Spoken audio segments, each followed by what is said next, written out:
부동산 대책 이후 치솟고 있는 전세 가격이 내년 이후 점차 안정세를 되찾을 것이라는 전망이 나오고 있습니다. 시중에서 잘 접할 수 없는 희귀 도서와 대구의 근대 모습을 담은 사진들을 볼 수 있는 전시회에 관심이 모아지고 있습니다.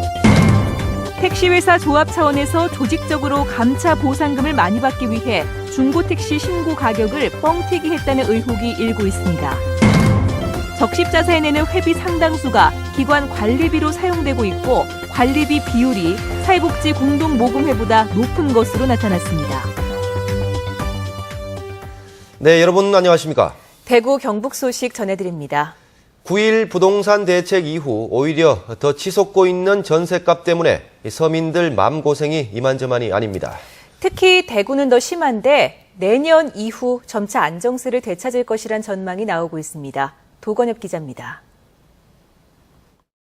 최근 4년간 대구의 전셋값은 36% 올라 전국 최고치를 기록했습니다.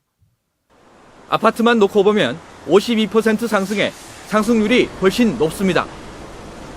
세계 금융위기 이후 신규 공급이 급격히 줄고 저금리 때문에 월세 전환이 늘어난 반면 수요자들의 전세 선호 현상은 여전해 수급 불균형이 심각하기 때문입니다. 하지만 내년 이후는 주택 공급 물량이 늘면서 양상이 달라질 것이라는 전망이 나오고 있습니다. 2015년, 2016년도에 신규 아파트 공급 물량이 한 4만 세대가 됩니다. 2015년 이후 본격 입주 시기에는 전세 시장도 안정화를 찾을 것으로 예상됩니다. 지난 2005년 이후 통계를 보면 전세값은 아파트 입주 물량이 늘면 내려가고 줄면 올라가는 식으로 주기적으로 등락을 되풀이했습니다. 더구나 2016년에는 8년 만에 입주 물량이 2만 가구를 초과해 오히려 역전세난을 염두에 둬야 한다는 분석이 나오고 있습니다. 지금 전세 계약을 하면 입주 물량이 급증하는 시기와 겹치기 때문입니다. 매매 가격과 비교해 전세값 비율이 90% 이상 지나치게 높은 경우 피하는 것이 좋고 무리하게 대출을 받아 집을 사는 것 역시 금물입니다.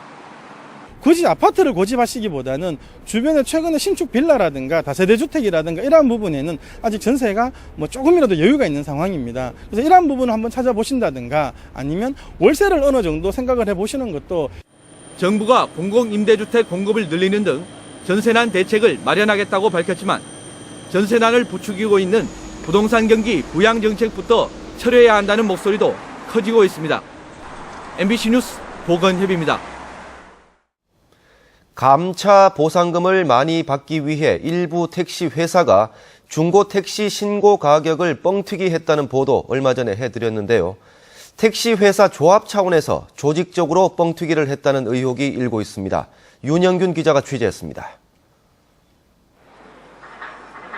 지난 2011년 한 택시 회사가 폐업을 하면서 100여 대에 가까운 택시가 다른 회사에 팔렸습니다.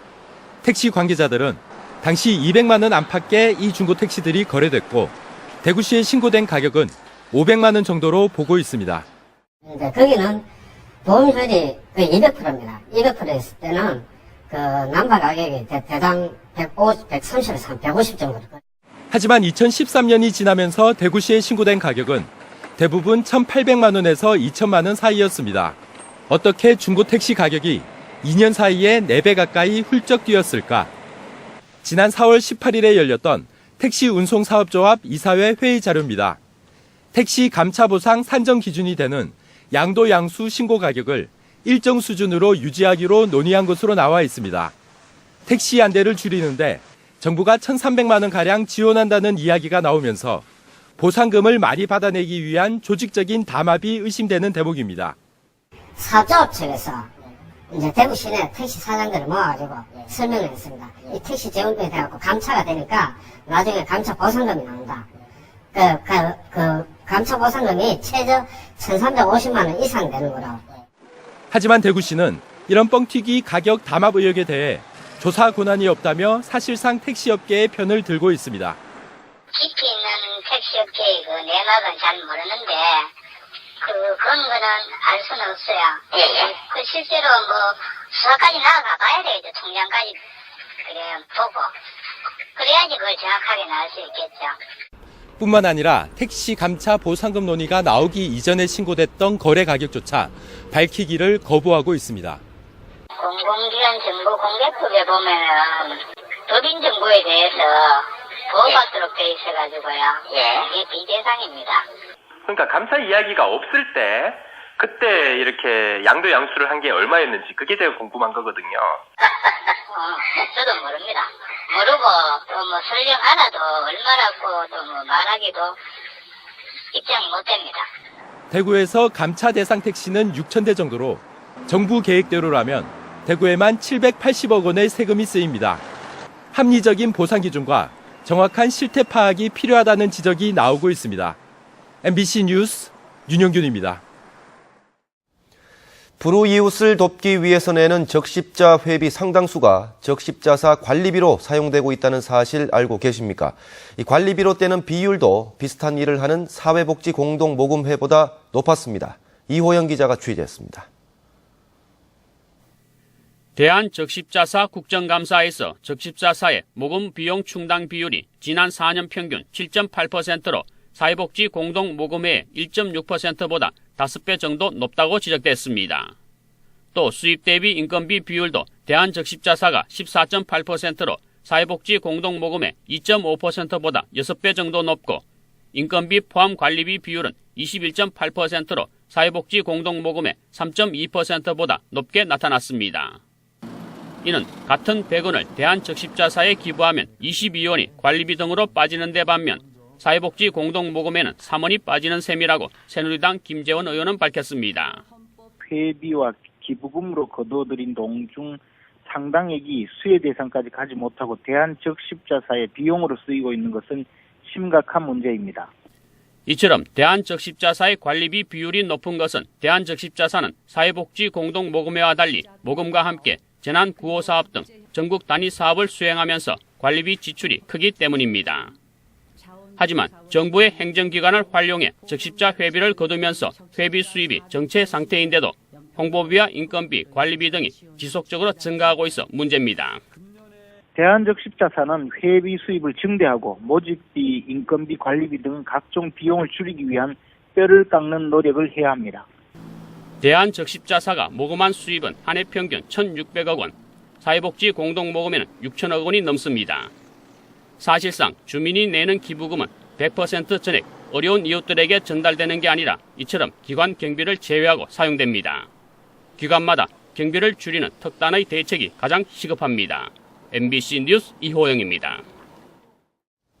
새정치민주연합 홍일학 의원이 한수원으로부터 제출받은 월성 1호기 계속 운전 시 경제성 분석 보고서를 분석한 결과 월성 1호기 수명을 연장할 경우 연간 수익은 2,100억 원인 반면에 운영비는 2,563억 원으로 해마다 463억 원씩 손실이 나는 것으로 나타났습니다.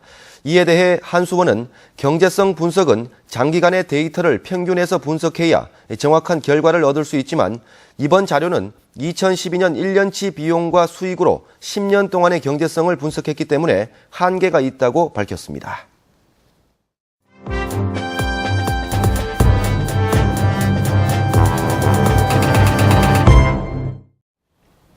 지방자치 축제의장인 제2회 대한민국 지방자치 박람회가 오늘 개막했습니다. 대구시는 이번 박람회를 정책과 관광자원 등을 전국에 알리고 내년 세계 물포럼을 홍보하는 기회로 활용하고 있습니다. 보도에 박재형 기자입니다.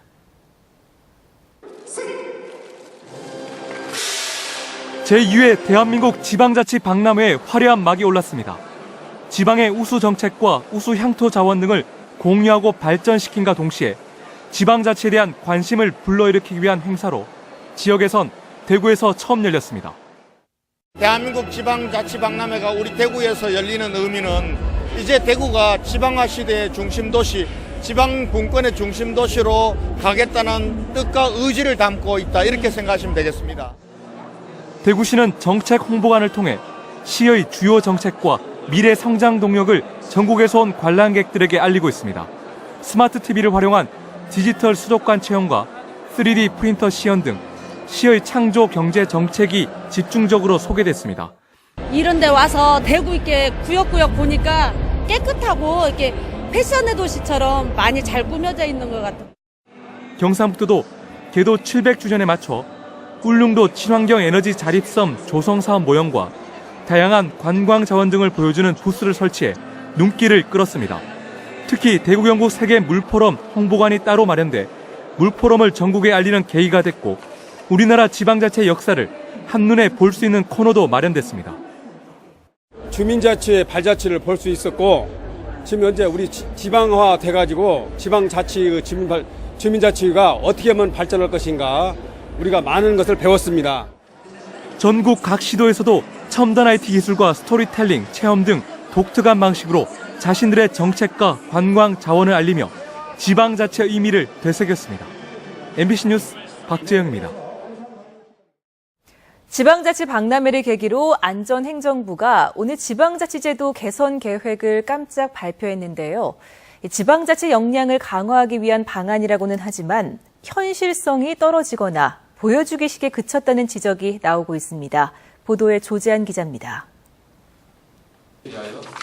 지방자치의 날을 맞아 안전행정부가 내놓은 제도 개선 방안은 지방자치단체와 지방의회, 지방공무원, 지역주민, 지방재정의 5개 부문으로 나뉩니다. 주민이 주인되는 그런 시대를 완전히 새롭게 만드는 그것이 지방자치의 앞으로 저희들이 가려고 하는 큰 틀이라고 생각할 수가 있습니다. 먼저 인구 10만 이상 군에 국을 설치하고 인구 10만에서 15만 시군구 부단체장 직급을 4급에서 3급으로 상향하고 시도의 실국 설치 기준도 완화합니다. 시도의회에 정책자문위원 도입을 검토하고 사무직원 임용권 부여와 지방의원의 겸직금지 명확화 등 책임성 확보 방안도 추진됩니다. 주민 소환 개표 요건을 완화해 주민참여 제도를 정비하고 재외국민의 주민등록 편입, 개인정보 보호를 위한 주민등록 변경 허용 등도 추진하기로 했습니다. 이와 함께 지방세, 비과세, 감면 지속 축소, 예산 편성에 주민참여 의견 공개 의무화, 공기업 부채 감축 목표제 시행 등도 포함됐습니다. 모든 국민의 행복해지는 복지국가 개념적으로 이제는 패러다임으로 전환을 해야 되고 그렇게 하면 필요한 지방자치의 구조상의 재정상의 자율권을 좀 더 확충해 가는 방향으로 지속적으로. 그러나 오늘 발표된 안과 관련해 일선 지자체들은 하나같이 지방자치의 핵심인 재정자치 향상 대책이 빠졌다는 지적을 하고 있습니다. 또 각계의 의견 수렴 과정이 필요해 계획에만 그칠 가능성이 큰 대책들도 적지 않아 현실에 맞지 않는 생색내기용이라는 반응도 나오고 있습니다. MBC 뉴스 조재한입니다. 권영진 대구시장과 윤장현 광주시장은 오늘 간담회를 열고 달빛 동맹 추진 민관협의체 구성 등 교류 협력 확대를 위한 5개 항에 합의했습니다. 합의 내용 중에는 광주 5.18 민주화운동 기념식과 대구 2.28 민주운동 기념식에 양쪽 시장이 정례적으로 참석하고 대구 광주 간 내륙철도 조기 건설 등도 포함됐습니다. 생태계 보존과 주민 통행권, 어느 것을 먼저 챙겨야 하는 걸까요? 울진 부령계곡을 따라 만들어진 36번 국도의 우회 노선을 두고 논란이 빚어지고 있습니다. 무슨 영문인지 한기민 기자가 취재했습니다. 부령사 계곡을 따라 구불구불하게 연결된 울진 봉화간 36번 국도. 이 일대는 빼어난 경치와 잘 보존된 생태 환경으로 국가문화재인 명승으로 지정돼 있습니다. 현재 인근에는 오는 2017년까지 기존 국도를 우회하는 신설 노선 공사가 한창입니다. 그런데 8년 전 사업 계획에 따르면 신설 노선이 준공되면 기존 국도는 폐지되고 생태 복원이 추진될 예정입니다. 5km 구간은 1차로만 차량을 통행시키고 나머지 8km 구간은 통행을 전면 금지하는 대신 탐방로를 조성한다는 것입니다. 주민들은 도로가 폐지되면 생존권이 위협받는다며 강하게 반발하고 있습니다. 국가가 없는 길도 내줘야 되는데 있는 길도 복원을 갖다 한다고 하니 누구를 위한 환경보호인지 정말 지역 주민들은 이해를 할 수가 없을 뿐더러 울진군도 폭설에 따른 비상도로가 필요하고 관광객들의 접근성도 떨어진다며 전 구간에 걸쳐 갓길에만 나무를 심어 2차로를 유지하는 쪽으로 계획을 변경해 줄 것을 바라고 있습니다. 이러한 그 시설을 복원을 한다고 하면은 각종 구조물들을 제거를 해야 되고 다시 해야 되는데 이런 부분들이 또 다른 환경 파괴의 어떤 원인이 되지 않겠나. 이에 대해 대구지방환경청은 당초 환경영향평가 당시 기존 국도를 폐지해 생태를 복원하는 조건으로 신설 노선 사업이 승인됐다며 새 도로 준공 이후 협의하자는 입장입니다.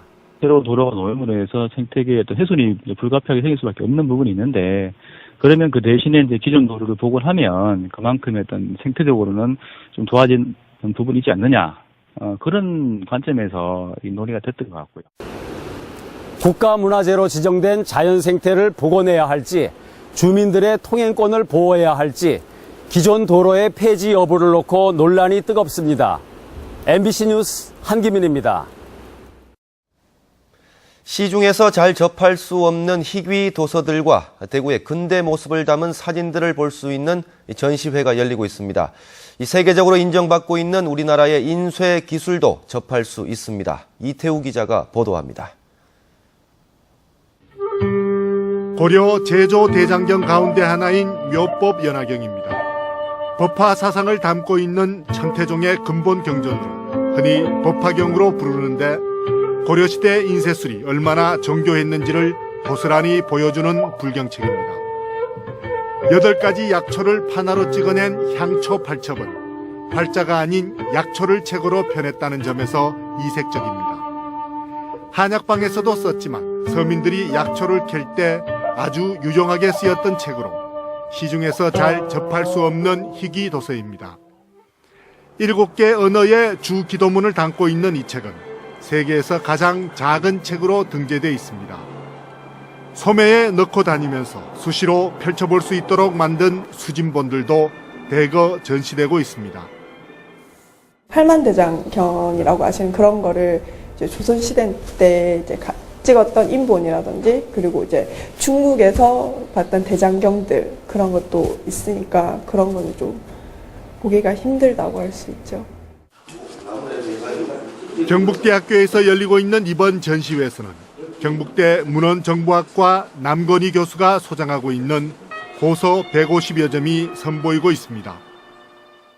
조선시대로부터 시작해서 근대에 우리가 어떤 출판이 있었느냐를 아는 그런 자료들을 중심으로 했고, 또 역시 이제 인쇄에 관계되어서 우리 한국의 전통 인쇄술이 세계사적으로 의미가 있으니까 그 관계되는 자료를 전시했습니다. 대구 최초의 성당이자 계산성당의 전신인 성모성당의 모습을 담은 사진입니다. 우리나라에서 4번째로 지어진 성당인데 순수한 한옥 양식으로 지어졌다는 점에서 의미가 큽니다. 중앙통 대구서적 자리에 있었던 대교 서점과 서양 음식점 라쿠텐 등 개인이 소장하고 있어 그동안 잘 접하지 못했던 대구의 근대 사진들도 대거 전시되고 있어 눈길을 끌고 있습니다. MBC 뉴스 이태호입니다. 당초 이달 준공 예정이었던 경북도청과 경북도의회 신청사 준공이 내년으로 미뤄졌습니다. 경상북도는 도청 이전이 내년 7월부터 시작하는 것으로 연기된 만큼 안동 예천 접경지에 건설하는 도청과 도의회 신청사도 내년 2월까지 준공할 계획입니다. 신청사 공정은 현재 88%로 신청사 이전은 내년 7월에 시작해 2-3개월 정도 걸릴 전망입니다.